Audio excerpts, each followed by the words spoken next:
Let me start the recording. Okay, so welcome to your first class on business analysis. This would be a training session wherein we would be covering the introductory concepts of business analysis, as in why we do business analysis, why there is a need of business analyst at the first place, and what are the core aspects of business analysis, and where do they fit in information technology industry. So we would cover something about it.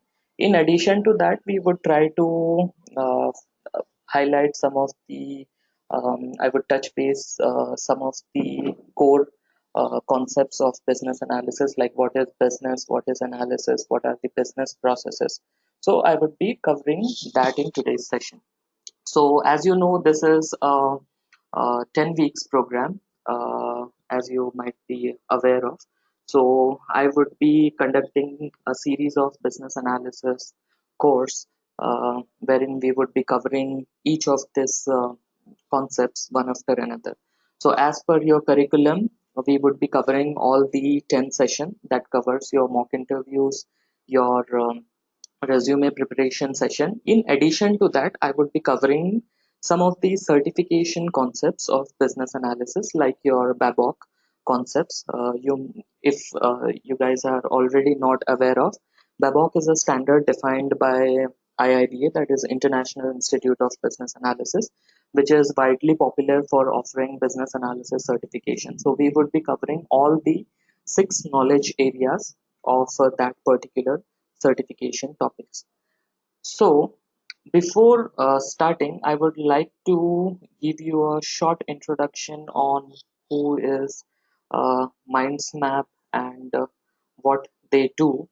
Before that, let me introduce myself as a trainer to you people. So, excuse me. So, my name is Sunil Kumar. To summarize my experience, I have over 10 plus years of experience as a business analyst in IT domain. So I hold more than 30 plus certification in the area of technology, domain, and business analysis practice. I have worked with the major CMM level 5 companies in my past. That includes one of the big four companies. Then I have worked in predominantly in banking, financial services, and insurance domain projects. To summarize my achievements, I am certified Scrum Master, I'm ITIL, ITSM, Microsoft Certified Professional. I do hold certification in Foundation Business Analysis. I'm a certified Agile Business Analyst. I am certified Scrum Fundamental Certified and Certified Negotiation Associate, a Microsoft Charter member, Microsoft Specialist. I am an ISKI accredited independent business analysis trainer. So ISKI is a governing body who provides certification and training in business analysis, that is International Software Quality Institute. So I'm an accredited independent BA trainer from them. So theory part, you might have received the brochure. In hands-on part, we would be covering these all softwares and tools training. So for example, in business process modeling training, I would be covering Microsoft Visio tool, Visage Modeler tool, Lucid Chart, and Glyphy. So these are the softwares that are needed to perform our business analysis activities. Similarly, for UI and prototyping session, I would be using Azure software, Microsoft Excel, and Just-in-Mind to cover the mobile prototypes. Then in database training, I would be using Microsoft SQL Express 2016 version. For requirements management training, I would be using Jira. So anyone aware about Jira or know anything about Jira?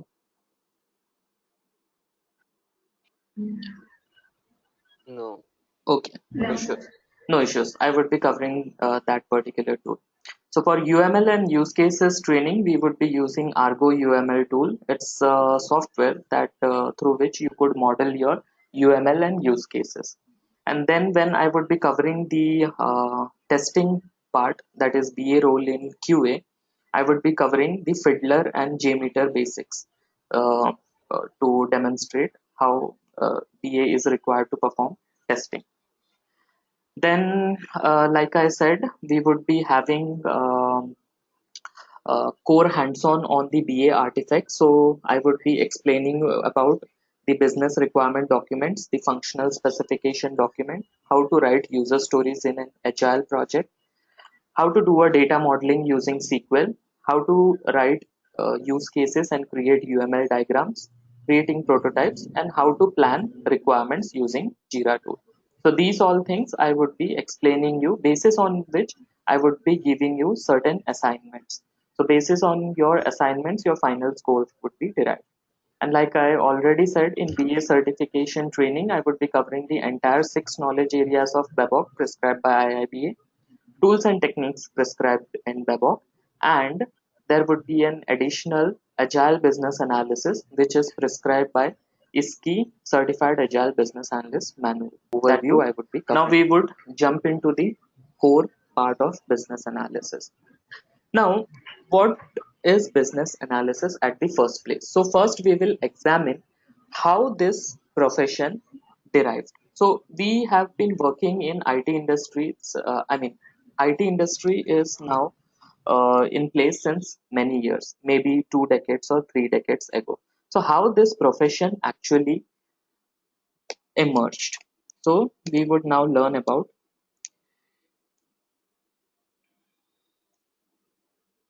emerge of business analysis role. So if you try to recollect 10 years down the line, 20 years down the line, there wasn't any such profession as business analysis.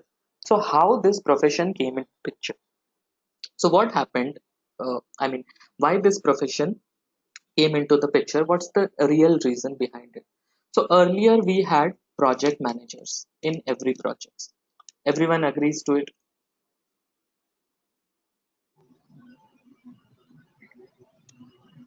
So the role of project manager was to get requirements from customers. Okay, after that they is to plan the project, then they is to track and monitor the project execution. So these were the typical roles of project managers. They used to get requirements from customer, they used to plan, they used to do the necessary planning for the project. After doing the planning, they used to track and monitor the project execution. When I say project execution, it starts from your requirement gathering, followed by your development, and then followed by your quality assurance or testing phase later on, till the actual final end product is delivered to the customer. So these were the essential roles of project manager. Now what happened is, due to this piled up responsibility on project manager, what happened over there is the failure rate of the project increased. So what happened now, after these roles were piled up on project manager, the outcome was the failure rate of the project increase.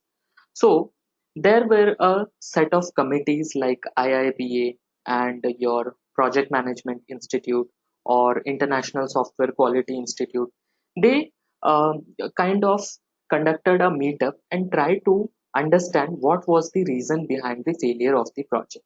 So the reasons that contributed towards the failure of the projects were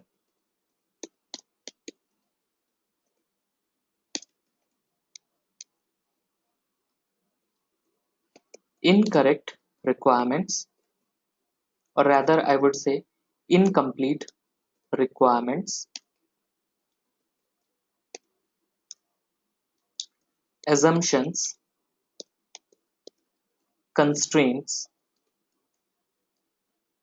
poor planning of project. So these were the core failure reasons that emerged when they conducted a meetup between them. So what they concluded is, let us do a subdomain. Let us create a subdomain which is specifically catering to requirements gathering. So this is when the business analysis profession emerged. So earlier business analysis was part of project managers' roles and responsibility. When they analyzed their role, they conducted a meetup and they come to a conclusion, the reason for project failure.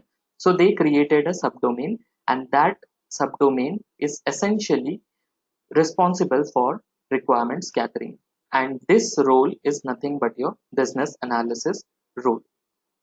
So this role, after the emergence of this particular role, so the responsibility which was under project managers, that is getting requirement from customer, is solely now the responsibility of a business analyst. Okay, now planning, tracking, monitoring is still the responsibility of project manager. A BA is not supposed to plan or develop a project plan or track the project execution status or monitor the project. BA is essentially responsible for requirement gathering. So any questions over here, anyone? No, I'm good. Okay, fine. Yeah, but but I have a thing like, can you share your page to a bit? Like for me, some of the part is, I can see the some of the part. Like half of the thing is going away for me. Um, Saujanya, your voice is still not Yeah. clear. Okay. Okay. Is it good now? Yeah, I can hear you. Okay. Yeah. So for me, I can't see the page copy. The first two letters of each and every line is going away. So Okay, I it can, is yeah. actually full screen. Can you see it Oh, now? okay. Um, Actually, I could see, Okay, no, let me stop presenting and represent it. sorry for that. Okay, can you see it now? First two, three letters are, I'm not able to Okay, see let that. me minimize it. Can you see it now? Um, yeah, I can see now, maybe. Yeah. Okay. So this is how your business analysis role emerged. Now, after this role emerged late in, let's say, 2005 and 2006, now it is a booming profession and people are extensively and rapidly hiring for business analysts. Now, there are different variations in business analysis role. Now, let me talk about the variations in business analysis role before we move on to our core topic.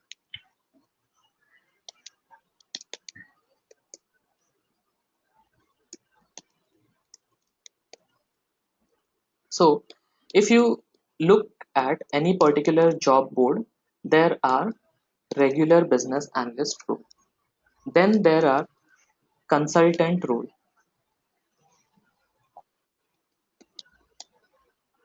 Then there are senior consultant. Then there are business architects. Then there are data analyst. Then there is reporting analyst, sales analyst. Like we have Hardik, a sales analyst. So these are subcategories in business analysis role. So if you go in any particular job, there are certain expectation out of these particular roles. So there is also a role called as requirements engineer.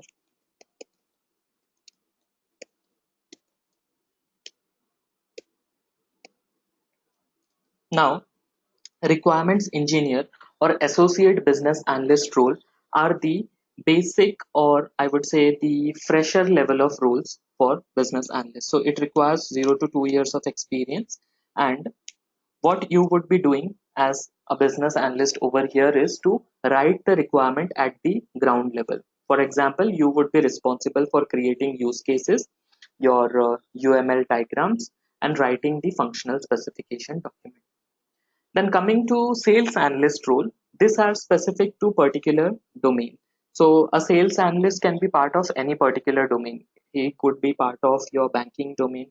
He could be an insurance sales agent or insurance sales analyst or retail sales analyst. So the roles and responsibility are as per the domain requirements. So domain as in your sales, I mean the retail, the banking or the insurance. Depending on which industry he is working, the roles and responsibility would be as per that particular industry.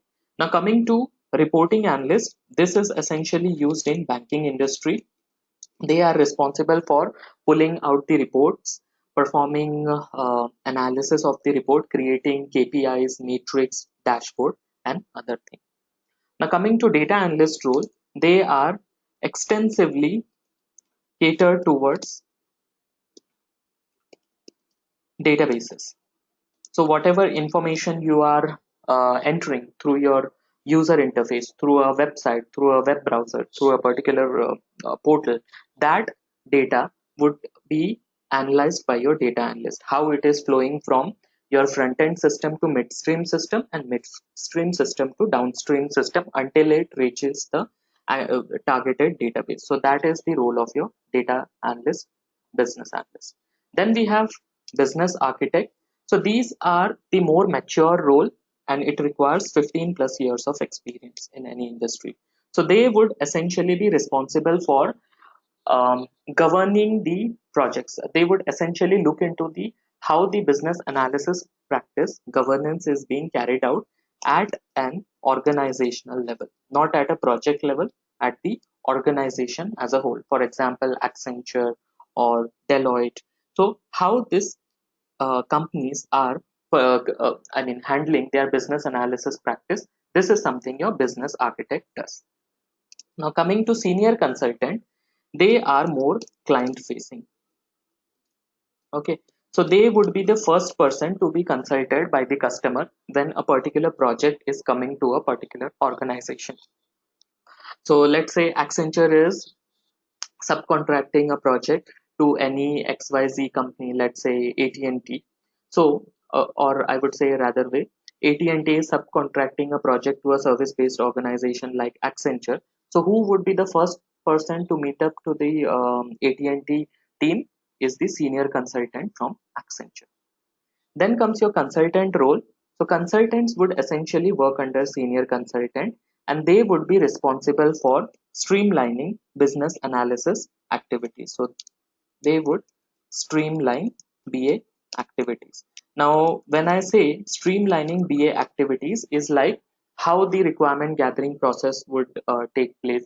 What are the typical time frames? After how many days we would be giving our first deliverables like business requirement document, functional specification document, or a UI mockup. So those kind of outlining would be done by this consultant. Then comes your business analyst or senior business analyst role. He would be having a holistic view about a particular project. So he would be associated or tagged to a particular project, and he would do the end-to-end analysis of a particular project. So within business analysis subdomain, these are the typical roles.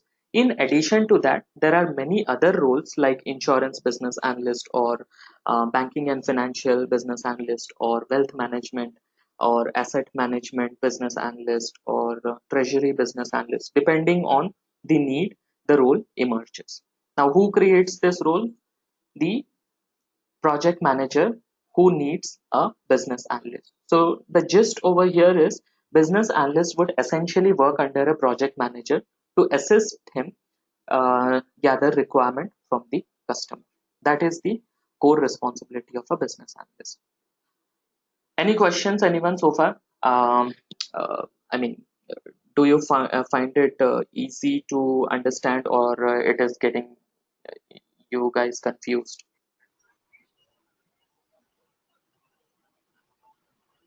The business analyst role is still also like to get requirement from the customer. It's the same like project manager. No, there is a difference between project manager role and BA role. So essentially, BA would be responsible only for requirement gathering, and project manager would be responsible for planning, tracking, and monitoring of the activities within a project. So A BA would essentially work under a project manager, but project manager won't be responsible for gathering requirement. It is BA's responsibility to gather requirements. Now, coming to what is business process. So before going to business process, let us understand a process first. What is a process? So a process involves around these three things. There's a set of input, there is a process that is executed, and then there is an outcome called as output. So these three things together creates a business process. So let us examine a business process. So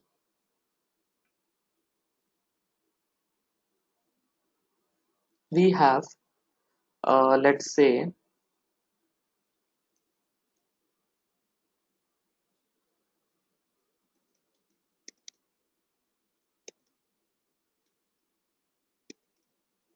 website registration process. So let us see what all things we would be needing. So let us go step one, input, then we would be creating a process, and then what's the output we get. So when you want to register to a particular website, what is the first step you do? Any XYZ website, maybe Amazon.com or Walmart, any of the website. What is the first step you do? What are the input that you need?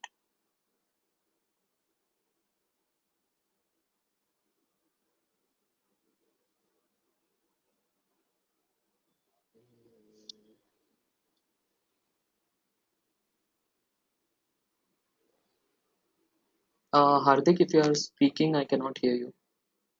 I mean, you have to put like inventory or something. No, no, that is the second part. Simple registration. How would you register to a particular website? Don't you think you would be needing an email address? Yeah, we can do like Wix.com like that. Okay, then we would be needing a phone number. Yeah. Let us make it more specific. Amazon.com. So you would be able to think from that context. So first step is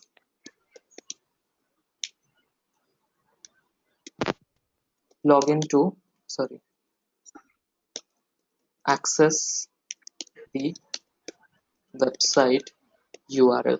Okay, so after accessing the website URL, that is amazon.com, we would be needing a email ID and phone number. So what is the process that is happening over here is validation of user email and phone number. Okay, and what's the output we are getting? We are getting a verified email, or I would say still in process verification of user. The next step that is performed is like once you enter this information after accessing the website URL, the next step is to validate the email address and phone number. So here the input would be email provided or email sent by Amazon and text sent by Amazon to your phone. So if you have opted for email verification and phone verification, so Amazon would send you an automated email and a text message to verify that your email address and phone number is specific to you or not. So the process over here is verification of user authentication, and the outcome what we get or the output which we get is verified user. Now coming to next step, you are already verified. So the next step is inventory search. So, as we saw, the website registration process starts from simple accessing the website URL to validating the email address and phone number, after which you could go and search for your particular inventory. Inventory as in you need a cell phone, or you need a ebook, or you need any XYZ item. So you would essentially search for that particular item on your Amazon website. Then there are other steps like um, selecting the items and adding it to the cart. Then step 5 is payment process, and the final step is your physical delivery of goods. So all of these is handled through a supply chain process. So typically Amazon website works in a supply chain process. So right from user registration to validating them to providing with the necessary goods they are looking for, from then processing their payment till the goods are physically delivered, a certain set of processes is happening. So these are essentially called as business processes that are happening: inventory search, selecting the item, adding it to the cart, payment process, physical delivery of good. So these are the certain set of business processes. So this slide talks about the business processes. So we have a set of input, there is a particular process that is executed, and we get a output. Now these processes execute one after another. They don't execute parallelly. Parallelly, as in you register it, then at the same time you are searching for a particular catalog, then at the same time you are placing the order, at the same time you are delivering a good. No, they won't happen parallelly. There's a process, one process after another. So these processes or business processes are always sequential in nature. So one process's output would be another process's input. For example, over here we saw accessing the website URL, then we entered the email address and phone number. The output which we got is in process verification of user. Then that went the input for step 2, wherein we needed to validate the email address. Now after email address is verified, the verified email address and phone number is mapped to that user account, which would be used for inventory search. Now after inventory is searched, that would be used for selecting the items and adding it to the cart. After that is done, basis on what item he has selected, for that item the customer would pay for it. So the payment would happen in relation to step 4, and whatever payment has been processed for the particular set of item, the physical delivery would happen only to that particular products only.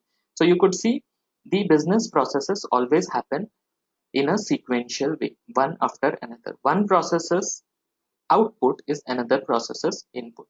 We would cover this in detail when I would be covering the knowledge areas around it. So, to give you a basic idea, uh, I have taken a very basic example. We would actually, um, what I would say, actually creating artifacts. I would actually create the process flow in Visio to help you understand it better in our subsequent sessions. By going with the definition, business processes is a set of related tasks performed to accomplish a specific organizational goal. It can also be defined as a series of logically structured activities that produces a specific service or product for customer. Now, why do we need business process at the first place? So, the reason behind why we need business process is to become and remain successful and competitive, and business must continuously improve their processes. Failure to do so is likely to result in higher cost, lower revenues, less motivated employees, and fewer satisfied customers. Now, I'll give you an example over here. Why do we need a business process? So let's say there is a bank called as ABC Bank, and then there is a bank called as Chase Bank.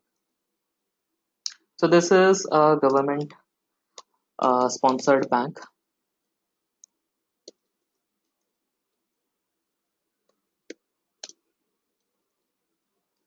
or I would say government invested bank. And then this is a new age digital era bank wherein it offers lot of digital services to its customer. Now what happened? Why there is a need of business process that we would cover over here. Now let's say this is year 2017 and it's the same year 2017. Now since Chase Bank is a digital bank and they have been doing extensively well and they are more consumer friendly bank, so they have launched a particular application, mobile application for Android and iOS users. Okay, now there are certain features like check scanning, then there is feature like direct wallet payments, then POS,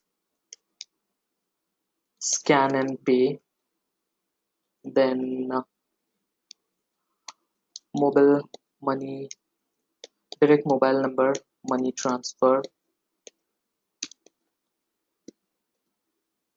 then there is direct equities investment from phone.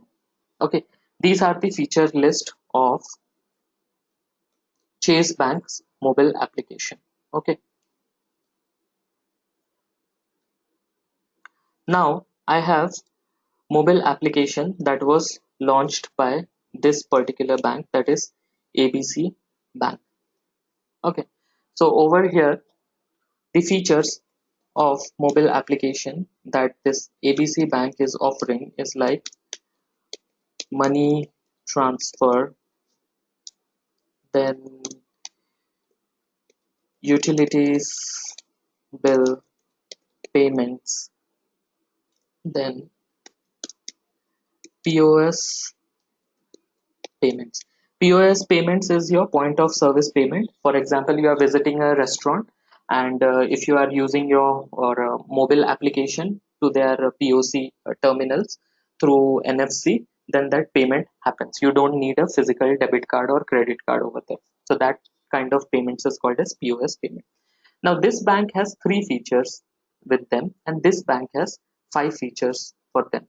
Now you guys tell me which bank needs to revisit their business processes, which bank is lacking or which bank is doing good. Is Chase Bank doing good or ABC Bank doing good in terms of the mobile application they had launched?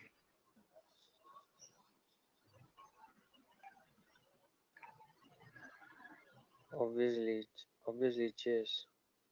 Yeah, even for me, I think it's a change.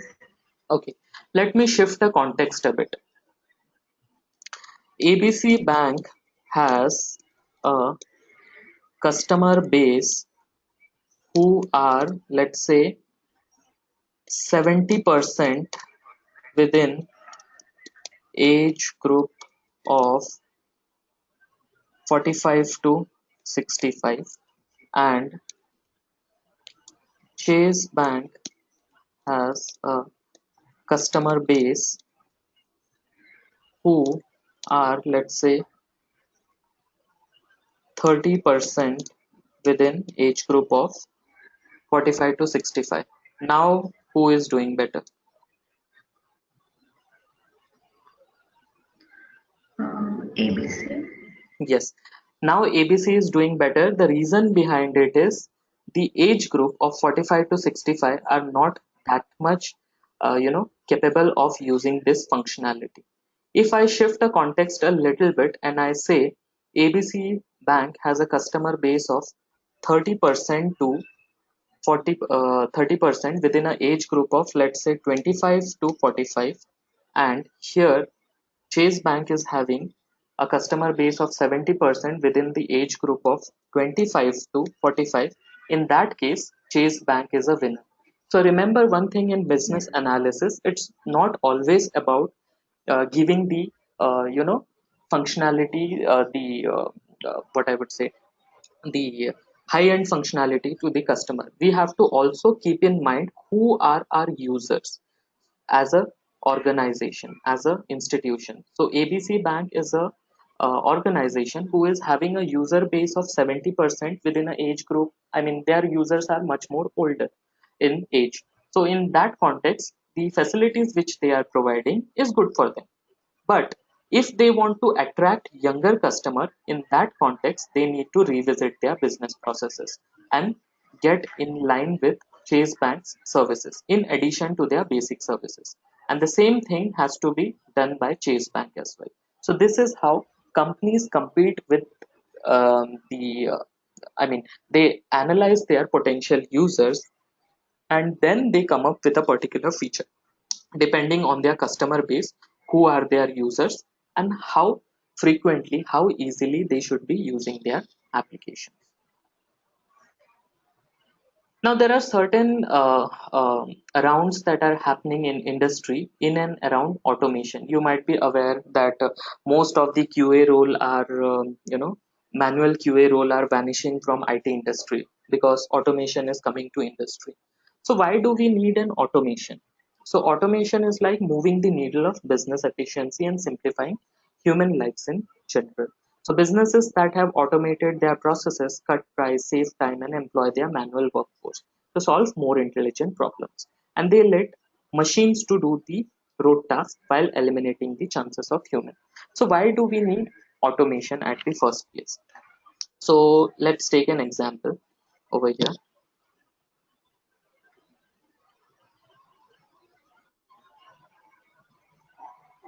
So let's say there is a cell phone company. Well, I would take an example of cell phone companies. There is one cell phone company called as Samsung, and then there is a cell phone company called as to compete Samsung, who would be the better company? Let's say Apple. Okay, so Samsung is having a cell phone for all budget in market. So they are uh, targeting the entry segment, they are targeting the mid segment, and they are targeting the high end segment customers. Okay, then we have Apple, who have certain products in mid segment, and extensively they are catering to high end segment. So what are the products they are having the for mid segment? Are their redundant phones, redundant phone as in the phones which were launched 2-3 years earlier, like 5C, then SC. These are their mid segment products. When you compare this with Samsung, they have a product for every budget and every segment. Now, can you tell me, Apple is having same 1 year period of time to manufacture phone, and Samsung is also having same 1 year time to manufacture phones. Why the productivity of Samsung is much higher than productivity of Apple? Are they doing it intentionally, or what is the reason behind it?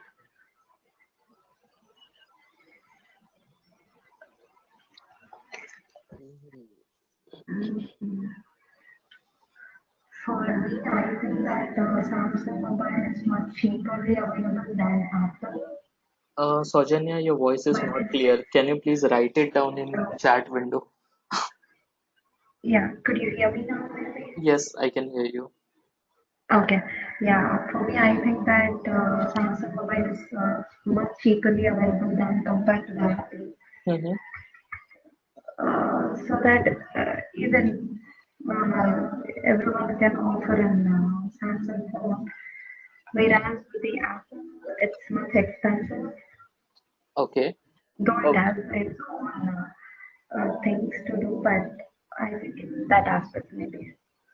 okay. So Hardik, you are supposed to say something.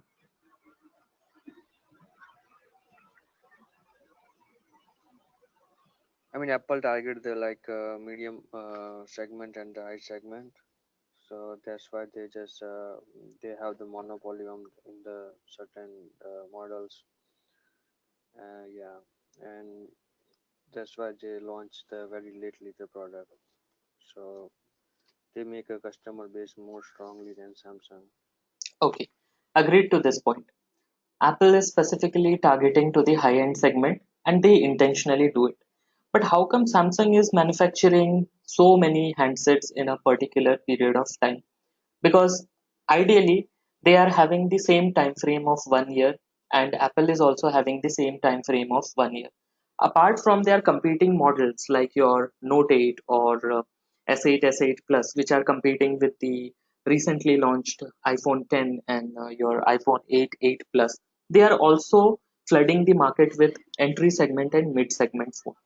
This is because there's a reason is they have automated extensively their business processes. So how this automation works for them is like they are more, opting for a recycling model. So what is this recycling model is essentially after 1 years of usage of their handsets, they recall the devices from the customer. Recall the devices as in they launch specific program wherein they ask customer to exchange their old phones with their new phones which are recently launched, maybe in entry segment or mid segment. So what they do with the recycling phone is like they tend to use the old parts in launching their newer devices. So they essentially automate their recycling processes. So they are essentially launching the same thing by refurbishing those parts in their newly launched entry segment phones. So essentially, they are targeting in two ways, one towards the high segment users, one towards the mid segment user, and then to the entry segment user. So recycling model helps them a lot. So this way, if you consider an automation in software industry, so to give you a very basic example, you are applying for a particular leave in your office. Now, your manager is like the only person who would be approving those leave in that attendance portal. So, like you are working under your manager, wait, Hardik, let me complete. Like you are working under your manager, there are many more employees. For example, there are 200 employees. So, your manager may not be having that much bandwidth to go and approve each one of the employees leave. So what they have done, they have automated the processes. If your manager wish to cancel, they would be given a time frame of 3 days. If within 3 days he doesn't cancels your leave, the system would auto approve it. So that's a simple example of automation that happens in your project level or industry level. Yes, Hardik, what was your question?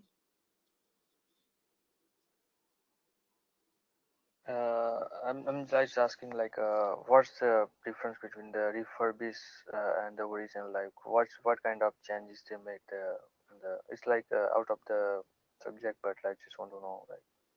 See, recycling model is essentially what happens is when you are working as a product manufacturing company like Samsung, wherein you sell physical products. So what happens over here is the processors that are used in a particular cell phone, you say, or your particular laptops or computers, you say, these processors have a very long lifespan. So these processors, they don't get corrupted easily, so they could be used for 10 years, 20 years. So what they do is, let's say a particular model is launched by Samsung in 2017 for a price of let's say $200. The processor cost for that $200 is, let's say, around $60. Okay, so what happens in the next year is Samsung is planning to launch a new phone, and they are not willing to pay that particular $60 in selling Oh, that particular handset. So what they do, they launch a recycling program wherein whoever customer wish to recycle their phone, they recycle it, and the essentially the cost is reduced from $60 to, let's say, $30. So when you recycle or exchange your phone, it's not the entire amount you get back. You get max to max 50% of that particular cell phone. So this way, mm, they tend to use their hardwares, the cameras which are used in phones, and many other parts as well. okay. Now coming to the benefits of automation. So we have a streamlined communication, enforced accountability when it comes to benefits of automation. So streamlined communication is like you know who is responsible for what. For the example which I gave you in the attendance management system. So manager is responsible for that particular leave approving. But since there are multiple application coming to him as leave, so it is like a selective option for him. If he wished to reject, he could reject, else system would auto approve it. So that's a streamlined communication he established with the HR department. And the enforced accountability lies with the manager, whether he want to approve the leave or auto approve the leave or get it rejected for selective case to case basis. Now coming to minimize cost and manual errors. So when we work in particular automation system, so the manual errors are very less. And like I gave you the example of reusing the parts, it minimizes the cost as well when we opt for automation. Now manual errors. So anyone aware about the chatbots technology these days? It's very booming these days. Yeah, like when we pop up the website and like we can see like any someone can come like assist, like we are doing the chat here. The same thing is called chatbot. Yes. For example, let me open up Microsoft's chatbot.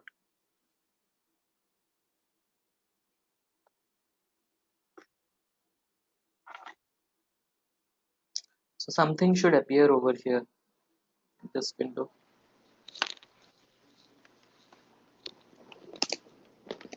Or it should be Microsoft support.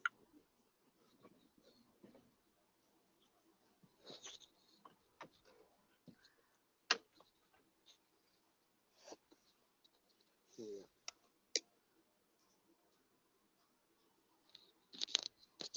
So can everyone see my screen? Yes. Yeah.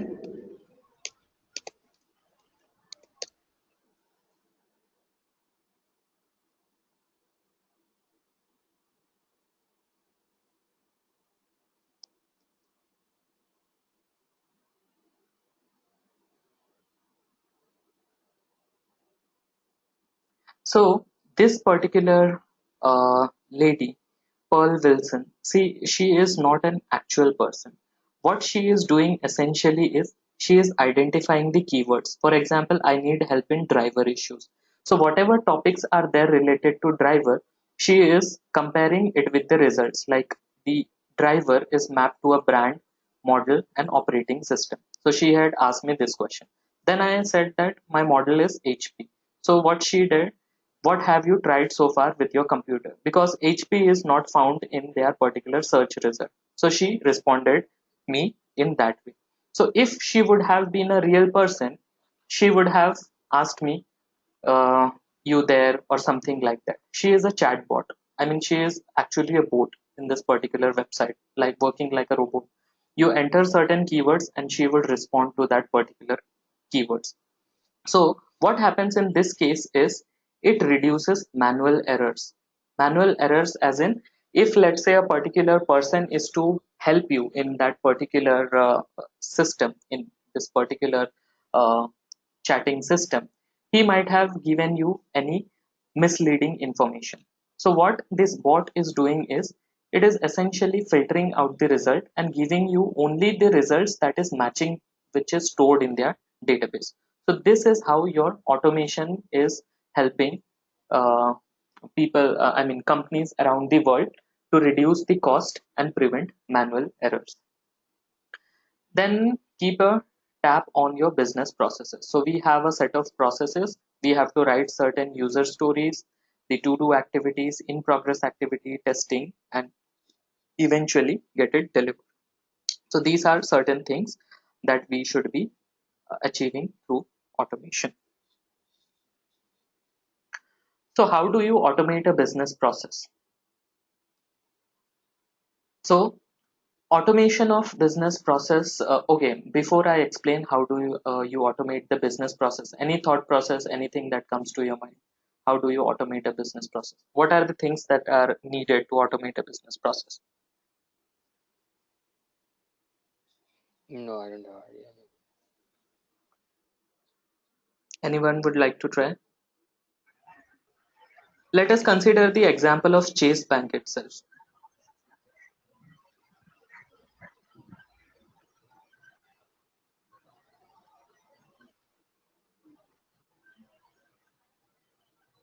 Okay, so in order to automate a business process, we need certain things. Now, what are those things? We need a the very first thing that we need in order to automate a business process is past historical data. Okay, then we need a list of processes that are happening currently in that particular job or industry. Now, why we need past historical data? In order to understand what are the behavioral aspects of using that particular application, or what are the behavioral trends in that particular organization, how that particular organization have been uh, gaining the customer, who are the typical age group of that particular customer, how many customer are using physical banking services, how many customers are using mobile banking services, or how many customers are using online services. So these kind of data we would be getting by doing a analysis on your past historical data. So next step we do is analysis of processes along with data. Now, when I say processes, the processes could be a simple online transfer, it could be a point of service terminal process, or it could be a payment process. Any process would work in this context. So, third step is we would be analyzing the process along with the historical data that we receive. For example, how many people are opting for online banking services? What is their age group? What is their location? How many of them are male, how many of them are female. So we get the information after doing these three steps. Next is we define automated processes. So when we define automated processes, we need to consider what are the challenges people faced while using the processes. So for example, a person who is in the age group of 45 to 65, he is having challenge in logging into a particular application. So for them, what we did, we created a alternate channel wherein he need not to remember any password. He just enter his cell phone number. A single one-time password would be generated for him for every transaction, and he just need to enter that one-time password and perform that particular transaction. No need of remembering any username or any other any passwords. He just needs to remember his cell phone. So this is how we automated a process for a particular person who is in the age group of 45 to 65. Then we had a need of a person who is in the age group of, let's say, 25 to 45, and he is very internet savvy, and he is very much interested in investing in stock market. So for that particular reason, he wants a solution wherein he could instantly log into his stock marketing application and instantly place a bid in a particular stock price.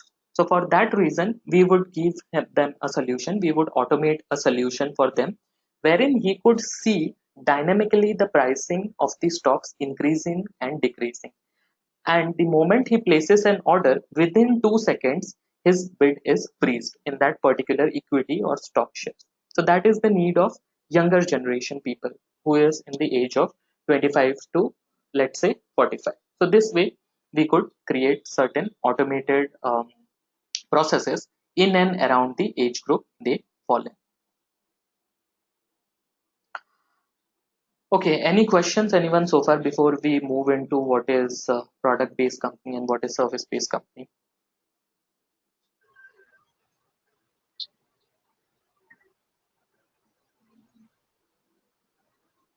Saujanya, if you are speaking, I cannot hear you.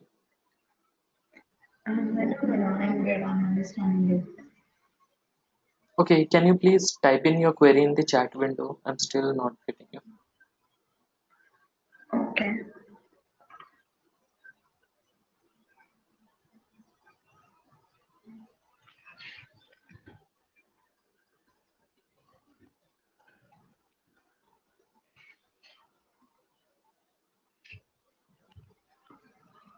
Okay, no issues.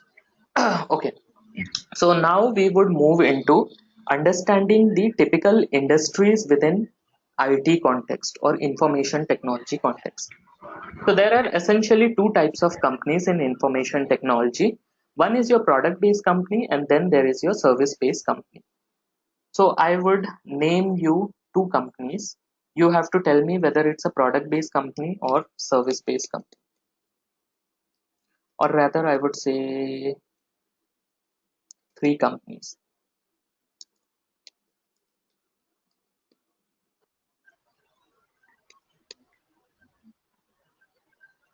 Okay, Accenture, is it a product based or service based company?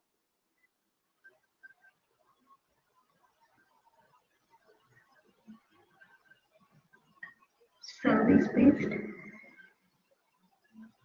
Okay, before that, go through the description. Sure.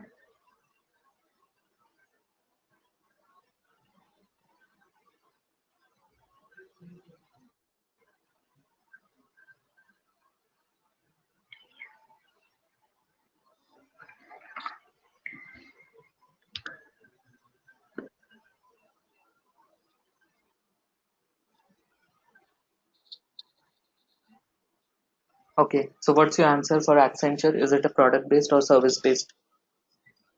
Service based. Yes, it is a service based company. I'll tell you the reason why it is service based. Microsoft, is it a product based or service based? Going by the description. Product Product based, based. Yes. What about Nvidia? service based. It's a product based, not Product service based. based, Okay. because Nvidia manufactures all the processors and the gaming drivers. Okay. So what's the difference between product based and service based is like service based organization, they work for other organization.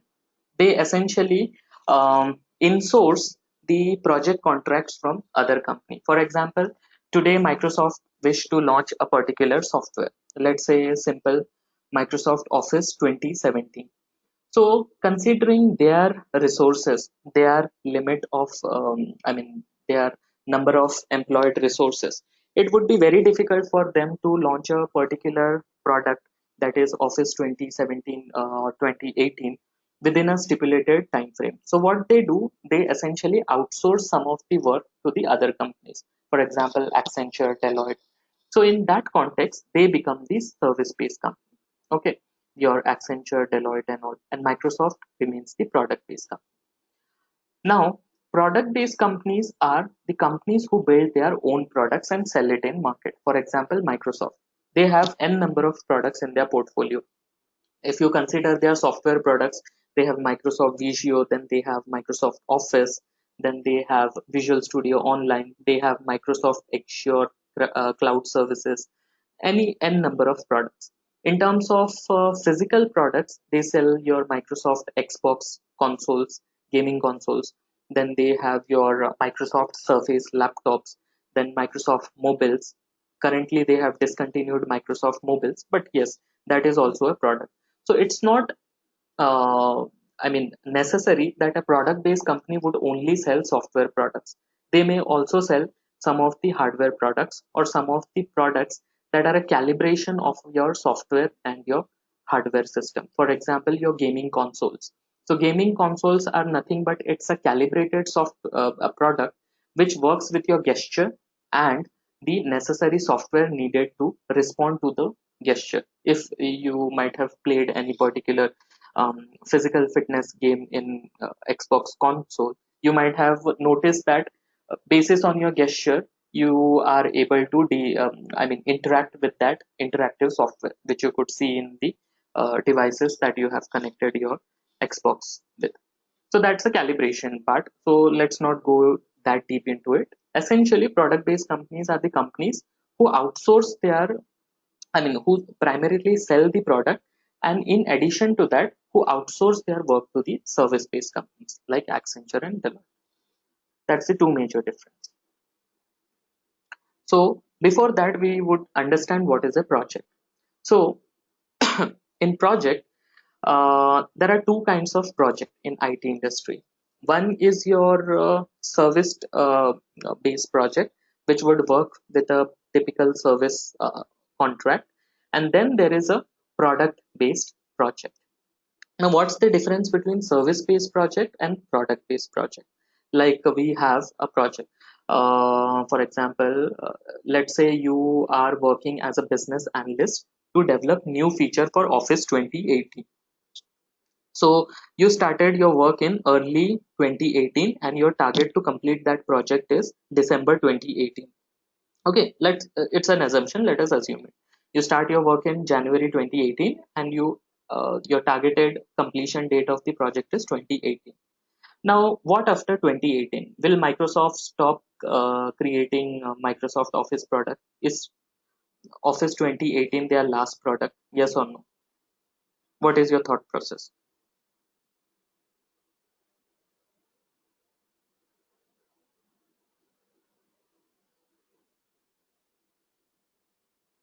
Guys, can you hear me?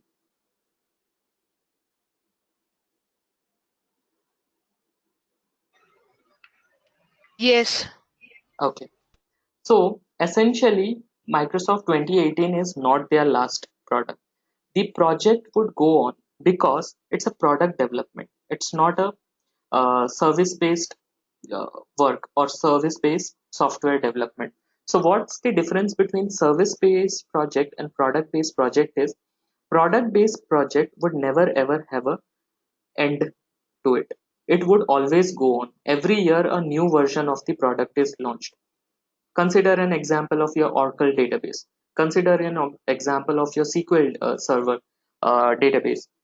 Consider any your Norton antivirus or Avast antivirus or any Kaspersky antivirus. Every year they come up with a new version because it's a never-ending process. The product never have an end time. So those kind of projects are called as product-based projects. Then there are certain projects which are temporary in nature. They are undertaken for a temporary purpose. For example, if I consider our banking system, you launch the mobile application. After you launch the mobile application, your work is over. After that, only maintenance and support would be there. So it would be around 4 to 5 years that the lifespan of that particular mobile application exists. After 4 or 5 years of execution, then only they would consider it to revamp or redesign that particular mobile application. But till then, there is no need of that particular uh, uh, application. No need of any fresh development for that particular mobile application. So those kind of projects are your service-based project, which typically executed for a specific period of time and are temporary in nature. So that's the difference between product-based projects and service-based projects. Now coming to the project types, there are essentially two types of projects in IT industry. One is your fixed bid project and one is your billing projects. Now what's the difference between fixed bid and billing project? So for example, Microsoft says that okay, what I would say, let's say Sojanya is the project manager. So Microsoft comes to Sojanya. Sojanya is, let's say, representing Accenture. So Microsoft says, hey Sojanya, look, I have a very tight budget. So I give you the flexibility to utilize how many number of resources you need. But I want this product to be launched before December 2018. So what Saujanya says to Microsoft, who is representing Accenture, that okay, we are willing to take up this project, and we would be committing to deliver this project before December 2018. So what happens over here is Microsoft is essentially not paying for the resources who would be working on that particular project. He is just paying for the engagement. So that kind of projects are called as fixed bid project, wherein the price is fixed. They don't pay for how many resource of how many number of people you need to execute that particular project, how many people you need to work on this domain or research and development or any other domain. They just pay a fixed price and they just go away, and they would come into the picture when your final deliverable would come into time. That is one kind of project. Then comes your billing project. So let us shift the context a bit. Now Microsoft comes to Saujanya, and he says, hey Saujanya, what I need to do is I am planning to create this project before December 2018, but I would go in a pay as you go model. In that context, I won't give you a one shot payment. Whatever amount you are delivering, whatever amount of work you are delivering every month, towards the end of the month, I would be paying for the resources and expenses you need. So in that case, what happens? Every month your bill is generated, and depending on how many number of people you engage in the project, a bill is generated. For example, to give you an example how things work is, let's say we have a fixed bid project,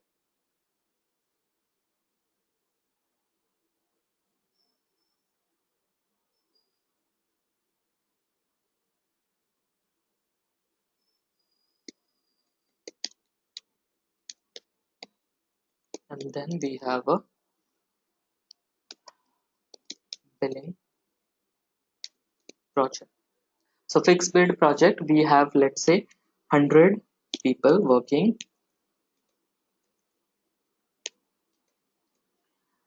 and the flat contract value is, let's say, $5,000. Okay. Now in billing project, we have 100 people working, and each person is chargeable at the rate of $50 per hour. Okay.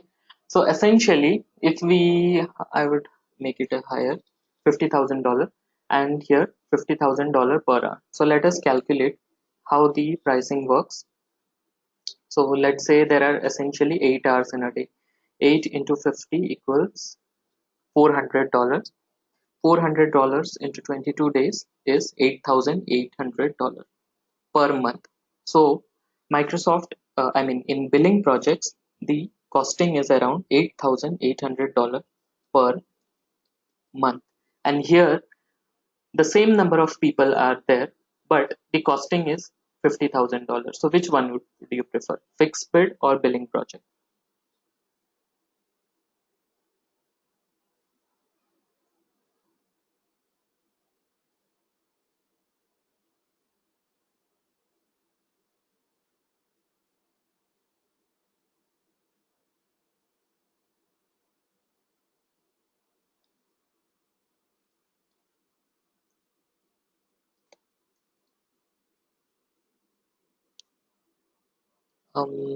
Guys, you are still there?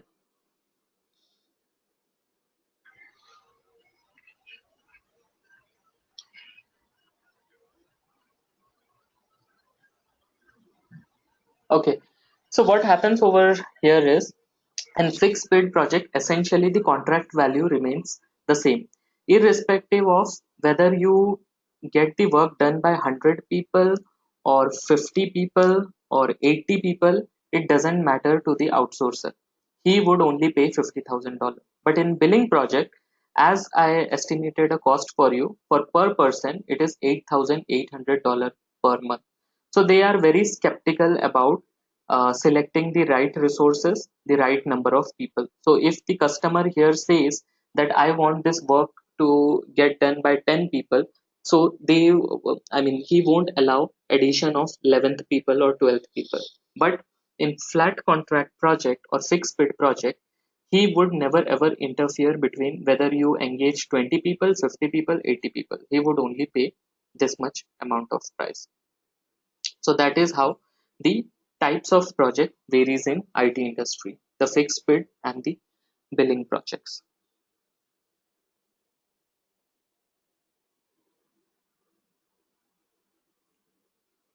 Now, this is the typical IT project structure.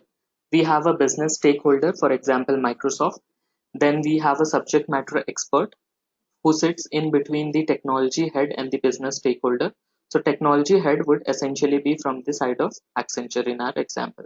Now under them would be the Accenture organization hierarchy, like your technical architect, your project manager, your QA manager who would be responsible for testing and all those stuff, and then the production support if in case it's a maintenance and support project. So for technical architect would be having junior technical architects or assistants under them. Project manager would be having technical leads and developers under them, and QA managers would be having QA leads and QA analysts under them, who would essentially perform the role of testing. We would examine these roles in detail in our subsequent session. So it seems to me that it is getting too much in the day one itself. So I would stop over here. Meanwhile, if you have any questions around the course or any doubts, you Okay. can. Thank you guys. Thank you so much Yeah. for your time. Have a good day. Yeah. Thanks. Thanks. You too.